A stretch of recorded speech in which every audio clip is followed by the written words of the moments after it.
வணக்கம் மக்களே. ஈரான் மற்றும் யுஎஸ் வந்து அவங்களோட மூன்றாம் கட்ட தாக்குதல் நோக்கி போயிட்டு இருக்காங்க.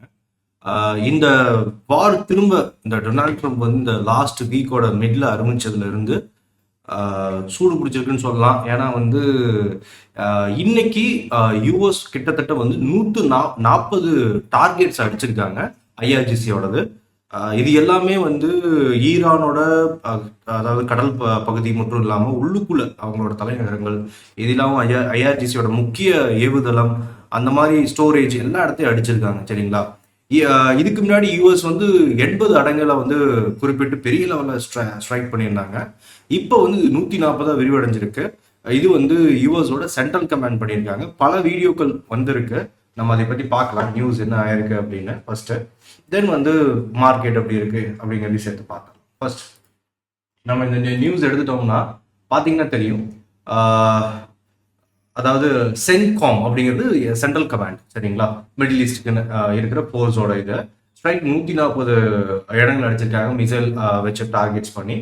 தென் மோஸ்ட்டாக அது அவங்களோட அதாவது ட்ரோன்ஸ், அதாவது அவங்களுக்கு ஏரியல் ட்ரோன்ஸ் இருக்கு, சரிங்களா? அதாவது விழுகிற சூசைட் ட்ரோன் கிடையாது, ஏரியல் ட்ரோன்ஸு.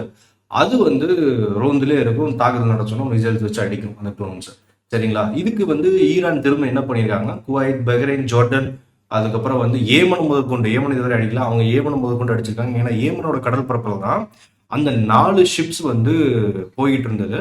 அந்த ஷிப்ஸ் மேலதான் வந்து ஈரான் கை வச்சுச்சு. தென் ஏமனும் ரிட்டாலியேட் பண்ணியிருக்காங்க. ஏன்னா எங்க அனுமதியோட போற ஷிப்பை நீங்க எப்படி அனுமதிக்கலாம் அப்படின்னு சொன்னதுக்கு இப்போ ஏமனையும் வந்து தாக்குறாங்க ஈரான், சரிங்களா? இது போக வந்து திரும்ப வந்து ஸ்ட்ரைட் ஆஃப் ஹார்மஸ்ல போன 2 கப்பலை வந்து தாக்கியிருக்காங்க. ஸ்ட்ரைட் ஆஃப் ஹார்மஸ் ஃபுல்லா என்ன பண்றாங்கன்னா ஈரான் வந்து கிளைம் பண்றாங்க, நாங்கள் ஃபுல்லா வந்து திரும்ப வந்து மூடுறோம், அது வந்து மூடிட்டோம், சரியா? அப்படின்னு எங்க கண்ட்ரோல்ல தான் இருக்கும் அப்படிங்கிறது தான் ஈரானோட இதா இருக்கு. தென் வந்து தான் மூன்றாம் கட்ட தாக்குதல் நோக்கி இது வந்து போய்கிட்டு இருக்கு. ஈரானும் வந்து இதுக்கப்புறம் நாங்கள் எதுவும் பேச போறது இல்லை, இதுக்கப்புறம் பீஸ் டாக்லாம் கிடையாது. அண்ட் அவங்க உள்நாட்டில் சொல்லியிருக்கிறது பீஸ் டாக் பண்றவங்க இனிமேல் வந்து நம்ம இனத்துக்கே துரோகி, இந்த மாதிரிலாம் பேச்செல்லாம் போயிட்டு இருக்கிற மாதிரி இருக்கு. இனி இஸ்ரேல் வந்து இந்த கேமுக்குள்ள வரல. ஏன்னா இஸ்ரேல் வந்து எதிர்த்தாப்புல நீ வேடிக்கை தான் பார்த்துட்டு இருக்காங்க. இஸ்ரேலுக்கு வந்தால் உனியும் வந்து இது பெருசாக அதிகரிச்சிடும். திரும்ப ஈரான் என்ன பண்ணுன்னா இஸ்ரேல் வர தாக்குதல் நடத்துவாங்க. இப்போ இஸ்ரேலை வந்து ஈரான் ஒன்றும் அடிக்கல, சரிங்களா?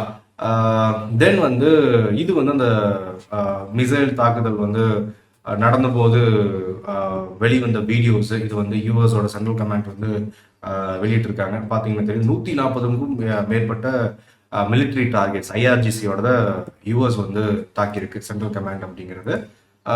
இதுக்கப்புறம் வந்து நம்ம பார்த்துட்டோம்னா டொனால்ட் ட்ரம்ப்பும் சரி, ஈரான் தரப்புலையும் சரி, இந்த வாரம் வந்து இதுக்கு வந்து டொனால்ட் ட்ரம்ப் சொல்லியிருந்தாருங்களா, ஈரான் வந்து எங்ககிட்ட வந்து பேச்சுவார்த்தை நடத்திக்கல, நிறுத்திக்கலாம், அந்த மாதிரி சொன்னது சொல்லியிருக்காங்க அப்படிங்கிறது. அந்த மாதிரிலாம் நாங்கள் ஒன்றும் சொல்லலை, நாங்கள் வந்து முழுநீள தாக்குதலுக்கு தயாராகிறோம் அந்த மாதிரி ஈரான் சைடுன்னு சொல்கிறாங்க. சொல்ல போனால் அதை ஏற்கனவே சொன்ன மாதிரி அவங்க உள்நாட்டில் வந்து இதுக்கப்புறம் பேசக்கூடாது, பேசினா வந்து துரோகிகள் அளவும் பேசிக்கிட்டு இருக்காங்க.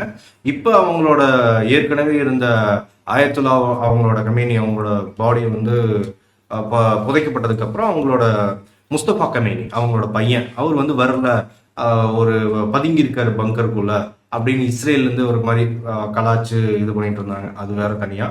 தென் இது பத்தி தான் ஃபுல்லா இந்த ஈரானோட ஐஆர்ஜிசியோட தான் ஃபுல்லா அவங்களுக்கு நியூஸ் இது அப்படின்னு. இது வந்து திரும்ப வந்து யூஎஸ் ஆரம்பிச்சிருச்சு. யூஎஸ் போயிட்டு ஒரு சின்ன மீம் மாதிரி யூஎஸ் வந்து ஈரான் இது ஒன்று துபாய் அடி வாங்குது அப்படின்னு.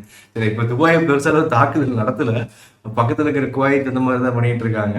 ஆனா வந்து இது வந்து நமக்கு ஈரானுக்குள்ள யூஎஸ் வந்து அடிச்சது, அதுக்கான இது போர்சஸ் அடிச்சது, பாம்பு பண்ணதுக்கான ஃபுல்லா வீடியோஸ் அப்படிங்கிறது வெளியே வந்திருக்கு. சரி, மார்க்கெட் இதுக்கு என்ன ஆகும், எப்படி ரியாக்ட் பண்ணும் அப்படிங்கிறதையும் பார்த்தோம்னா ஃபர்ஸ்ட் வந்து நம்ம இது எடுத்துக்கலாம், நிஃப்டி எடுத்துக்கலாம். நிஃப்டி லாஸ்ட் வீக்கே பார்த்துட்டீங்கன்னா இந்த இடம் இருக்குங்களா, நம்ம வந்து இப்போ ஒரு வீக்லி சார்ட் வச்சிருக்கேன், சரியா? இந்த இடம் பாருங்க, ஆல்ரெடி டொனால்ட் ட்ரம்ப் இந்த வாரம் முடிச்சுக்கணும்னு சொல்லும் போது இந்த ஏப்ரல் 20ஆம் தேதி வந்து பீக், சரியா? திரும்ப இறங்குச்சு, அகைன் ஏறுது.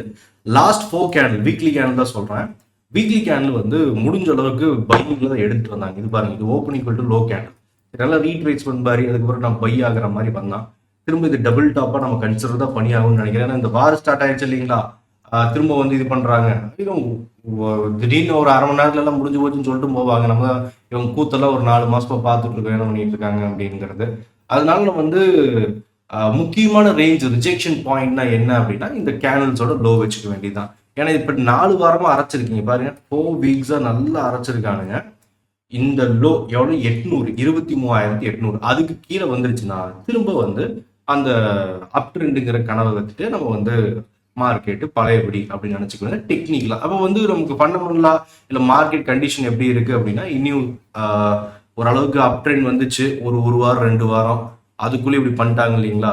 பண்ண நம்ம மார்க்கெட் வந்து நியூஸ் பேஸ்ட் மார்க்கெட் ஆயிடும். இந்தியா விக்ஸ் நிலைமைங்கிறது என்னவா இருக்குன்னு இருக்கு. இந்தியா விக்ஸ் இங்க பாருங்க 12க்கு கீழே தான், சாரி 14க்கு கீழே இருக்கான், 12 ரேஞ்சில் இருக்கான் சரிங்களா. 14க்கு மேலே திரும்ப வந்துருச்சுன்னா கஷ்டம். ஏன்னா விக்ஸ் மேலே நல்லா ஏறினது, தென் வந்து கஷ்டப்பட்டு அப்படியே இறங்கி கிராஷ் ஆகி ஓரளவுக்கு கீழே வந்தான். திரும்ப ஒரு வாரம் வந்து இந்த மாதிரி பண்ண ஆரம்பிச்சிட்டாங்க. டொனால்ட் ட்ரம்ப் ஈரானும் சேர்ந்து அடிச்சுக்கிறாங்க அப்படின்னு ஸ்ட்ரைட் ஆஃப் ஆமஸ் மூடிடுச்சு. ஆயில் ப்ரைஸும் ஷூட் அப் கொடுக்கணும். ஏன்னா ஆயில் ஒன்றும் ஷூட் அப் கொடுக்கல. நாளைக்கு மார்க்கெட் ஓப்பன் ஆகட்டும். இப்போ வரையில் வந்து மேபி சின்ன கேப் டவுன் வரலாங்கிறத எதிர்பார்ப்பு சரிங்களா. வேற ஒன்றும் இல்லை சொல்றதுக்கு. கேப் டவுன் இதுக்குள்ளேயே வரும். நமக்கு கேப் டவுன் ரேஞ்சுங்கிறது எதிர்பார்க்குறோம் அப்படின்னா ஏன்னா ஒரு 24,000 பெரிய கேப் டவுன் வந்தால் திரும்ப 2,200 சரிங்களா. இல்லை ஃபிளாட் ஓப்பனிங்னா இங்கே பெரிய லெவலில் ஏறுறதுக்கான வாய்ப்பு. ஏறினாலும் இதுக்கு மேலே ஏறாது. ஏன்னா வந்து ஒரு இதுதான் வார் முடியாத வரையில் நமக்கு வந்து அப்போ அந்த ஏறும் கனவை கொஞ்சம் ஒத்தி வைப்போம். ரிசல்ட்ஸ் வந்துட்டு இருக்கு. அது ஒரு நல்ல செய்தியா இருந்துச்சு. மார்க்கெட் வந்து ஓரளவுக்கு ஸ்டேபிளா இருக்கு. ஆல்ரெடி சொல்லியிருந்தேன் என்னன்னா வந்து மார்க்கெட் ஏறுறதுக்கான வாய்ப்பு சில இது இருக்கு. ஏன்னா இந்த வார் முடிஞ்சிருச்சு, தென் வந்து ரிசல்ட்ஸ் வருது. அப்புறம் நிப்டி வந்து ஏதாவது ரிட்டர்ன் கொடுத்து ஏற்கனவே பழைய வீடியோவில் சொல்லியிருந்தேன் ஒரு 3-4 காரணம் இருக்கு அப்படின்னு கரெக்டா. இப்போ வந்து இந்த முதல் காரணமா சொன்ன அந்த வாரே திரும்ப நாங்கள் அடிச்சுக்கிறோம்னு அடிச்சுக்க ஆரம்பிச்சிட்டாங்க சரியா. அப்போ மார்க்கெட் வந்து கொஞ்சம் கஷ்டப்படும். திரும்ப ஆயில் ப்ரைஸ்லாம் ஷூட் அப் கொடுத்துச்சு. நம்மளுக்கு பெட்ரோல் ஏற்கனவே பார்த்தீங்கன்னா தெரியும், ஆயில் ப்ரைஸ் வந்து நமக்கு பெட்ரோல் இறக்கல, பெட்ரோல் டீசல் வேலை கரெக்டா. காரணங்கிறது 2 மாசம் நம்ம வந்து கான்ட்ராக்ட் பேஸ்ல முன்னாடியே வந்து ஆயில் வாங்கிட்டு இருக்கோம். அப்போ வந்து 2 மாசம் கழிச்சு தான் வேலை இறங்குறதா இருந்துச்சு. இப்போ திரும்ப ஆயில் ப்ரைஸ் கீழே ஏறிடுச்சுன்னா கஷ்டம் தான். அப்புறம் வந்து அது எக்கனாமிக்கு நல்லது இல்லை. இன்னும் என்னன்னா ஆயில் காசு கொடுத்தாலும் கிடைக்காம போயிடுச்சுன்னு வச்சுக்கோங்களேன், ஸ்ட்ரைட் ஆஃப் ஆகாம திரும்ப மூடுறேன் அப்படின்னு. அப்போ ஒன்றும் சொல்றதுக்கு இல்லை. எப்போ இந்த வார் அப்படிங்கிறது இப்படியே வந்து உள்ள வெளியேன்னு வந்து கேமை போட்டே இருக்காங்களா, இல்லை வந்து உண்மையாலுமே முள்நில வாழ் போறாங்களா என்னன்னு தெரியல. நம்ம பொறுத்து இருந்தா பார்க்கணும் அடுத்த கட்ட நடவடிக்கை என்னன்னு எடுக்கிறாங்க அப்படின்னு. இப்போ வரையில் நடந்திருக்கிற செய்தியும் நம்ம கிட்ட சொல்லிட்டேன் சரியா. அப்போ ரேஞ்சுங்கிறது நம்ம இதை வச்சுக்க வேண்டியதான் கம்மிங் வீக்குக்கு. ஹையரா வந்து நம்ம பார்த்துட்டோம்னா 595 இருக்கா, 560 நல்ல ரெசன்ஸ், 560 மேல ரெசன்ஸ் சரிங்களா. கீழே சப்போர்ட்டா 800 வச்சுக்க வேண்டியது, 800 ஸ்ட்ராங் சப்போர்ட்டா. அது பிரேக் ஆயிடுச்சுன்னா தென் இதை நீங்க இந்த ஹெட் அண்ட் ஷோல்டர்ஸ்ல பார்ப்பீங்க இல்லைங்களா, அப்புறம் வந்து ஹெட் அண்ட் ஷோல்டர்ஸ் தான் அப்புறம் அந்த மாதிரி வந்துடலாம். திரும்ப வந்து ஏற்றுறது அப்போ திரும்ப இறக்க பார்க்குறானா அப்புறம் பார்க்கலாம். டே கேனல்ல வந்து க்ளோஸ் வைக்கணும் கீழே எல்லாம். நம்ம அப்போ தான் வந்து ஹெட் அண்ட் ஷோல்டர்ஸ் எல்லாம் வருதா அப்படிங்கிறதெல்லாம். ஆனால் இது ஒரு நல்ல சப்போர்ட்டா வச்சுப்போம். அது வரையும் நம்ம வந்து கொஞ்சம் கவலைப்படாமல் இருப்போம். பிரேக் ஆகாத வரைக்கும் அது பிரேக் ஆகாத வரைக்கும். பேங்க் நிஃப்டி பார்த்துட்டோம்னாலும் ஜிக் தாங்க பாருங்க. கிரீன் ஜிக்கு ஜாக்கு ஜிக் திரும்ப ஜிக்கு திரும்ப ஜாக்கு ஜிக்கு ஜிக்கு ஜிக்கு ஜாக்குன்னு போயிட்டோம்னா கன்சால்டேஷன் ஆகிக்கும். தென் சேனலாக கிரியேட் ஆகிடும் இந்த ரேஞ்சுங்கிறது பேங்க் நிஃப்டி சரியா. முக்கியமாக ஒரு 2 ஸ்டாக் கிடைச்சிருக்கு ஓரளவுக்கு நல்லா இருக்கிற மாதிரி இருந்துச்சு லோ ப்ரைஸ்ல. நீங்க உங்க ஃபண்டமெண்டல் அனாலிசிஸ் டெக்னிக்கல் அனாலிசிஸ் பண்ணுங்க. அந்த ஸ்டாக் என்னன்னு சொல்றேன், பிபிஎல் ஃபார்மா இருக்கு இல்லைங்களா, பிபிஎல் ஃபார்மா இந்த ஸ்டாக் வந்து ஓரளவுக்கு நல்ல ரிவர்சல் மாதிரி வந்து காட்டிட்டு நிற்கிறேன் சரிங்களா. ஃபார்மா செக்டார் ஓரளவுக்கு நல்லா தான் இருக்கு அந்த sector. Maybe BPL pharma fundamental and technicals பார்த்துக்கோங்க. நான் டெக்னிக்கல் பாயிண்ட் ஆஃப் வியூவில் சொல்றேன். இந்த பிபிஎல் ஃபார்மா ஓரளவுக்கு நல்லா இருக்கு சரிங்களா. ஃபண்டமெண்டல்ஸ் நீங்க வந்து உங்களுக்கு தெரிஞ்சது நீங்க பண்ணலாம் சரியா. தென் வந்து ஸ்பந்தனா பொறுத்தவரையில் ஒரு சேனல், இது டெக்னிக்கல் பாயிண்ட் ஆஃப் வியூல சொல்றேன், ஃபண்டமெண்டல் பாயிண்ட் ஆஃப் வியூல சொல்ல. டெக்னிக்கல் பாயிண்ட் ஆஃப் வியூ பொறுத்தவரையில் இது சேனலோட பாட்டம், ஒரு லோ ப்ரைஸ். ஆல்ரெடி வந்து பெரிய லெவலில் ஸ்விங்குங்கிறது ஹையர் லோவர்னு வந்து போற ஸ்விங் தான். ரிவர்சல் பாயிண்ட் இது மேலே பிரேக் ஆயிடுச்சுன்னா ஓரளவுக்கு பெட்டராக இந்த ஸ்டாக்குங்கிறது வரலாம். இது லோ ப்ரைஸில் தான் இருக்கு. கிட்டத்தட்ட 1000 ரூபாயில் வித்துக்கிட்டு இருந்த ஸ்டாக். இது பிபிஎல் ஃபார்மாவும் ஒரு 300 ரூபாய்க்கு வித்துட்டு இருந்தது. இப்போ 150 170 ட்ரேட் ஆகிட்டு இருக்கு. ரெண்டு பாருங்க உங்களுக்கு வந்து ஓரளவுக்கு செட் ஆகுமான. அண்ட் வந்து மார்க்கெட் வந்து நமக்கு கிராஷ் ஆகிடுமா ப்ரோனா இப்போதைக்கு அந்த மாதிரி எதுவும் காட்டல. ஆல்ரெடி வார் வந்து இவங்க வந்து பெரிய லெவலில் இஸ்ரேல் அமெரிக்கா 3 பேர் நல்லா ஹெவியாக தாக்கிட்டு இருந்தாங்க இல்லைங்களா. அந்த டைம்லேயே நமக்கு வந்து ஃபாலாகி ஒரு ஸ்டேஜில் வந்து நின்னானே தவிர்த்து மொத்தமாக கிராஷ் ஆகிட்டே இல்லை. இப்ப உள்ள வெளியே தானே போட்டுட்டு இருக்காங்க. ஒண்ணு இந்த வார் இல்ல முடிஞ்சு போச்சு அப்படின்னு வந்து அறிவிக்காத வரையில் மார்க்கெட்டுங்கிறது இப்படி அப்படி உள்ள வெளியே தான் போய்கிட்டு இருக்கோம். திடீர்னு ஏறும் 3-5% திரும்ப இறங்கும் 3-5% அப்படிங்கிறத இது ரொம்ப கஷ்டமா தான். தென் உக்ரைனும் ரஷ்யா வேற அங்க வந்து அது வேற ஒரு பெரிய இது 4 வருஷமா போயிட்டு இருக்கு.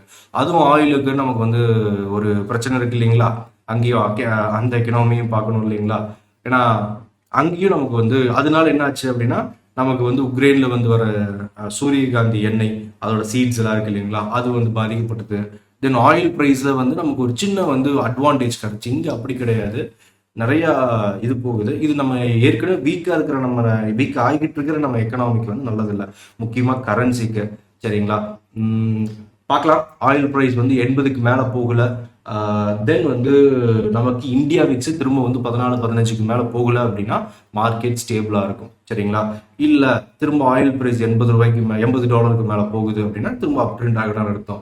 இந்தியா விக்ஸ் வந்து 14-15க்கு மேல போயிருச்சுன்னா மார்க்கெட் அன்ஸ்டேபிள் ஆயிடுச்சுன்னு அர்த்தம். சரியா? இது மட்டும் ஒரு பெஞ்ச் மார்க்கா வச்சுக்கோங்க. மற்றபடி மீதியெல்லாம் நம்ம லைவ்ல பார்க்கலாம். ஏன்னா வந்து அன்னைக்கு சுட சுட எப்படி இருக்கு அப்படிதான் நீங்க இன்ட்ராடே பண்ணி ஆகணும். இனிமேல் ட்ரெண்ட் வந்து நமக்கு இந்த சைடில் இருக்கு, நம்ம பை பண்ணலாம் செல் பண்ண முடியாது. நியூஸை கொடுத்து மார்க்கெட்டை கொலாப்ஸ் பண்ணி விட்டுருவாங்க. சரியா? அதனால நம்ம வந்து நாளைக்கு லைவ்ல பார்க்கலாம். இந்த வீடியோ உங்களுக்கு பிடிச்சிருந்தா அப்படி லைக்கை தட்டி விடுங்க. அது வந்து அடுத்த வீடியோவில் பார்க்கலாம்.